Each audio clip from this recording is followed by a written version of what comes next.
Bonjour, bienvenue sur ma page. Aujourd'hui je vais vous parler d'un livre que je suis en train de lire, que je n'ai pas encore terminé mais que je trouve tellement enrichissant que j'aimerais vous le partager dès à présent. Alors ce livre, je vous présente de suite, il s'agit de Trois amis en quête de sagesse, de Christophe André, Alexandre Julien et Mathieu Ricard. Voilà, j'espère que vous le voyez bien. Donc avant de vous parler de ce livre, je vais vous faire une petite confession et vous avouer une petite fanatitude pour Mathieu Ricard. J'aime beaucoup l'homme, ses enseignements et surtout la façon dont il les transmet. Donc il est vrai que dès que je vois un livre où il y a marqué Mathieu Ricard dessus, j'ai tendance à m'arrêter et à aller farfouiller pour voir de quoi il s'agit.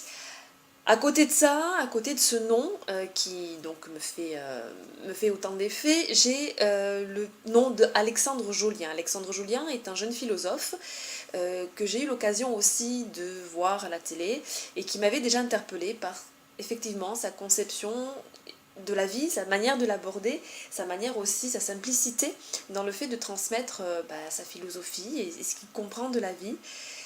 Christophe André, que je ne connaissais pas plus que ça, voire pas très bien au moment où j'ai acheté ce livre, un titre assez entre guillemets provocateur, bref il y avait tout un packaging comme ça qui était fait pour moi, j'ai envie de dire, et en tout cas qui m'a incité à aller vers ce livre, à l'acheter, à l'ouvrir, et honnêtement je ne le regrette pas.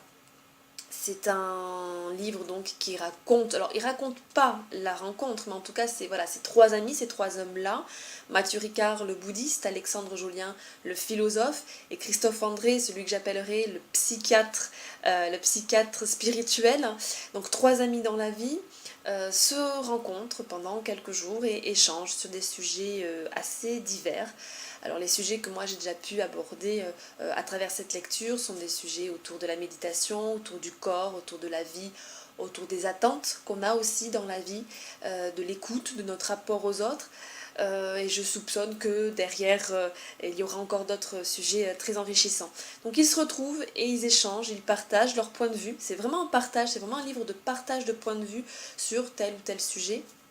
Et ce qui est interpellant, en tout cas moi ce qui m'interpelle dans cette lecture, dans cet ouvrage, c'est qu'effectivement tous ces points de vue convergent. C'est-à-dire qu'on a trois hommes, trois parcours très différents, et malgré tout, donc des points de vue bien sûr différents, et malgré tout une philosophie ou une conclusion philosophique qui effectivement finit par converger et finit par apporter au lecteur plusieurs axes, plusieurs pistes de réflexion, de méditation, mais jamais l'une contre l'autre ou l'une au détriment de l'autre. Finalement, c'est vraiment des pistes convergentes et qui apportent toujours plus d'eau au moulin de la réflexion et de la méditation et de la philosophie et de la sagesse de la vie. Voilà, trois amis en quête de sagesse, le mot est lâché. C'est vraiment une perle de sagesse à mes yeux, bien sûr, hein, ce n'est que mon propre ressenti, mais c'est vraiment une perle de sagesse.